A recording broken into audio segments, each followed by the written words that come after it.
The Drunkard. Some men chase glory, some chase gold. But others? They just hope their next drink might tumble into something a little more interesting. Once upon a time, not far from here, just past the garden gate, over the little rise, in the 77th kingdom, there sat a rickety watermill on a pond. In this mill lived a miller's wife, and their only son. Because he was the one and only, his mother spoiled him rotten, and so the boy grew into a proper rascal who'd rather scramble for crumbs and chase birds all day than learn anything useful. One day, his father slammed his flowery cap onto the table. Boy, you'll come to nothing. If you won't mill, you'll have to learn some other trade. Well, all right. If I must, I must. So, do you want your bread cut thick or thin? The lad thought thin slice sounded easier, so that's what he picked. His mother baked him a sackful of dry rusks, and his father took him to town to try his luck as a tailor's apprentice. For as long as the sack of snacks lasted, our fellow loved tailoring. But once the rusks ran out, goodbye trade. Home he came, his pockets as empty as his brain. And so it went, from one craft to the next, 50 in all, but at each, he lasted only so long as there were snacks. He munched his way from shoemaking to smithing, and soon was old enough for the army. One morning, after his last career ended, his father had had enough. To the army with you. If you haven't learned your manners yet, you'll learn them there. He grumbled, not giving his son a chance to escape as he dragged him before the captain. The captain brightened the moment he saw such a handsome young fellow and gave him a hearty clap on the shoulder. No need to worry. Your boy will make a fine soldier. Wanting to put some fire in his son and sweeten the deal, his father winked and said, Behave well, become a corporal, and I'll send you 100 golden coins. Make officer, 200. Become captain, 300. Just write me, son, and the gold is yours. No problem, father. Just wait and see. Soon enough, a letter arrived. The lad was now a corporal and needed his 100 gold. The father puffed up and sent it. The next month, another letter. He was now an officer. The father beamed and sent 200. 2 months later, another letter. The boy had made captain. Now the mother, bursting with pride, packed up with the father and 300 glittering gold coins, and off to the city they went, dreaming of their grand captain's son. Marching in, the proud parents felt as big as kings. But at the city gate, there was a sight to behold. A ragged drunk, sprawled flat across the dust, right in the way, howling his head off while the other soldiers doubled over with laughter. The miller had to climb down from the wagon. They simply couldn't pass with that lout blocking the street. He went to have a closer look, half to grumble about those soldiers always getting drunk. And, wouldn't you know it, that sorry oaf was his very own son lying there all arms and legs. Wait just a moment. Wasn't my boy supposed to be a captain? The soldiers roared. Captain? He's the king of drunks. The real captain had him kicked out for good. Couldn't keep up with a single parade or command. Stunned, the parents headed home in silence. Pride and gold coins vanished in a blink. They left him there in the dust, ashamed to call him son. Meanwhile, the sorry drunk awoke in a roadside ditch, banished from the city, home off limits, nothing but mud, hunger, and a powerful thirst. He drifted into the deep woods and ended up at the hut of a wily old granny. For every log he split, she gave him a jug. He never got a crumb of bread, but could drink as if he were made of sponges. One day, the old woman leaned in with a whisper. Listen, lazy bones. If you want to drink your fill, I know just the place. Are you game? Mother, if there's drink at the end, I'll go anywhere, even to hell and back. Who cares where I end up, as long as I'm not thirsty?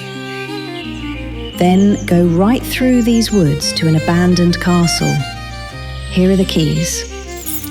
If you find a locked door, use this little one. Go down, stay always to the left, 25 flights down until you reach another door. Beyond it, there's drink and coin enough to last 3 lifetimes. Slake your thirst, and fetch me back the old tinderbox you'll find on the table. Deal! If there's drink in there, I'll fetch back the devil himself. An offer like that would have tempted even a saint. So off he went, thinking only of his next drink. The drunk shuffled off to the castle, down the winding stairs, creep, creak, deeper, darker. At the bottom he found a heavy door, opened it, and there in the center of the room sat an oak table with 5 fat jugs of wine, 1 at each corner, 1 in the middle. Behind the door stood an enormous Copper Hussar, staff in hand, stiff as a statue. The drunk offered a clumsy salute. God grant you luck, big fellow. But the Hussar made no move, so he didn't wait. He plopped at the table and glugged down the first jug. Not a grimace. A cask of copper coins appeared beneath the stove. He filled his sack, then tossed back the second jug, and a cask of silver popped up. Ditching the copper, he loaded up the silver. Third jug. Now it was gold coins. Goodbye, silver. Hello, gold. He worked his way through the jugs, swapping copper for silver, silver for gold. No wonder his thirst was endless. When the last drop was gone, he looked around and finally noticed the tinderbox, forgotten on the table, and grabbed it. Just then, the Copper Hussar raised his staff with a clatter. The drunk leapt to his feet, clutching both tinderbox and sack, and, always quick with his tongue, called over his shoulder, All the best, old copper! With that, he burst out the door and ran for daylight as if chased by wolves. Chopping wood for the old woman was out of the question now, especially with deep pockets and a royal thirst.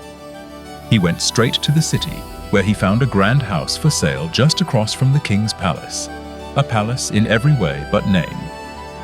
He moved in with just a table and 2 chairs and spent his days drinking and carousing with friends, sunup to sundown. But as every song runs out of verses, so too did his coins dwindle away. In the end, when nothing but the tinderbox tumbled from his pocket, he shrugged. At least I can spark up a fire. So he struck the flint. He barely believed his eyes. The Copper Hussar, taller than a door, stood at attention, his club shining and looking ready to bring the whole house down. What do you ask of me, master? For a heartbeat, the drunk nearly dropped the tinderbox. That club looked heavy enough to flatten a horse. He glanced at the Copper Hussar's iron glare, then gulped. His bravado melted, but the thought of gold was stronger than his fear. Would you bring me a cask of gold from the castle, please? In a flash, there it was. A golden cask appeared behind the door. The next morning, wonder of wonders, the cask still sat by the door. And for the first time since his drinking days began, he woke up clear-headed. That day, sitting by the window, he realized there must be more to life than drinking. As his gaze wandered, his eyes met the king's daughter across the way, leaning in her window. And suddenly, his heart began to race. He caught glimpses of her through the glass, each time more taken by her gentle beauty. When his old drinking buddies stopped by to tempt him with another round, he waved them off with a shrug. He was done with that crowd. He had new dreams now, and wine was the last thing on his mind. As dusk slipped in, the old drunk fingered his magical tinderbox and grinned. He winked at the Copper Hussar, standing ready in the shadows. All right, my shiny friend, tonight's the night. Fetch me the king's daughter and all her maids. Bring them here while everyone sleeps. No one must whisper a word. He'd set up his house to look exactly like the royal palace. In the dead of night, the hussar carried out the deed. Come morning, the princess, still thinking she was in her father's palace, gave out orders as usual, then nearly jumped out of her skin when she saw the infamous drunk beckoning her to breakfast. Her shock hit like thunder. She let out a shriek so piercing it shook the windows and sent a flock of crows flapping from the castle roof. Her servants rushed to her side, but it was her father, the king, who heard the echo and went pale with fright. Only now did he realize what had happened. His daughter had vanished overnight, spirited away. The king wasted no time. My daughter, gone? Guards, bring that rascal here at once. March him through the town if you must, but get my girl back. Soon the royal regiment thundered out, pikes and sabers gleaming. When they reached the locked door, the drunk just leaned out the window and waved them off, grinning. Save yourselves the trouble, boys. You'll only make things worse. I'll settle with the king directly when he comes himself. But orders were orders. The soldiers stormed the house, banging on the gate, ready for a fight. But the drunk just took out the tinderbox and struck it once. And before a single blade could be drawn, the Copper Hussar spun his club through the air. With one mighty swing, the regiment fell like ninepins, still, pale and silent as statues made of stone. More soldiers followed, but none fared better. No matter how many the king sent, not one could stand up to that copper club. At last, seeing resistance was useless, and, truth be told, maybe his daughter wasn't so upset after all. The king finally gave his blessing. He offered the princess in marriage, and this time she did not protest. But in those days, the princess had turned down more suitors than she could count. Kings, princes, and noblemen from far and wide. She had smiled at none of them. Now, feeling insulted that a common drunkard had won the prize, every one of those rejected kings joined forces, gathering armies so vast, the fields outside the city glittered with armor and banners. They sent word, "Give us back the princess, or we'll flatten your city to dust." The royal bridegroom just smirked, his eyes sparkling with mischief. So, when do you want to settle this? Right now. Thundered one of the kings. With a spark from the tinderbox, the Copper Hussar appeared in a heartbeat, club poised, eyes blazing for battle. What's your command, master? Wipe out every army! Leave the kings! I want guests at my wedding, not ghosts! Now that's a feast worth swinging for. With a single sweep, the Copper Hussar's club mowed down the armies like scythes through golden wheat. Soldiers crumpled and fell in heaps, helmets rolling, dust rising. Not a man left standing, but the kings. Pale and shaken, the kings wasted no time in making peace. They joined the wedding feast, their crowns a little crooked, but very much still on their heads. When the wine finally ran low, the kings began to sigh and moan for their lost armies. If only someone could bring them back, grumbled one king, as another banged his cup on the table. The new king just grinned, rose from his place, and slipped quietly off to his chamber. Out came the magical tinderbox. He struck it, once, twice, 3 times. With a flash and a clang, the Copper Hussar appeared, club at the ready. What's next, master? Think you can bring back all those armies? The kings are in no mood to toast without their men. Not a chance from me. But tap the tinderbox 3 more times, and you'll see one crooked devil arrive. Now you hold the keys to all hell itself.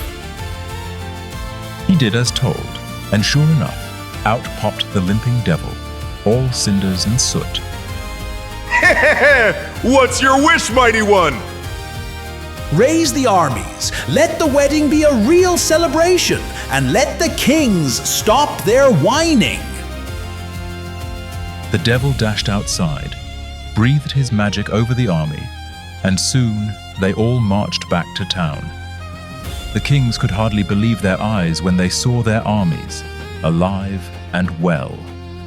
Their jaws dropped wider with every regiment that passed the square. The new king threw open the palace doors and ordered that every soldier feast and toast until the halls rang with laughter. And for that celebration, his miller parents were guests of honor. The happiest, noisiest celebration the city had ever seen. But afterward, he wanted no more to do with hell or magic. He tossed the tinderbox into a well, deep enough that they say it nearly touched the underworld. From then on, the royal drunkard never so much as touched a drink, and he and his bride lived happily, and, yes, finally, properly, ever after.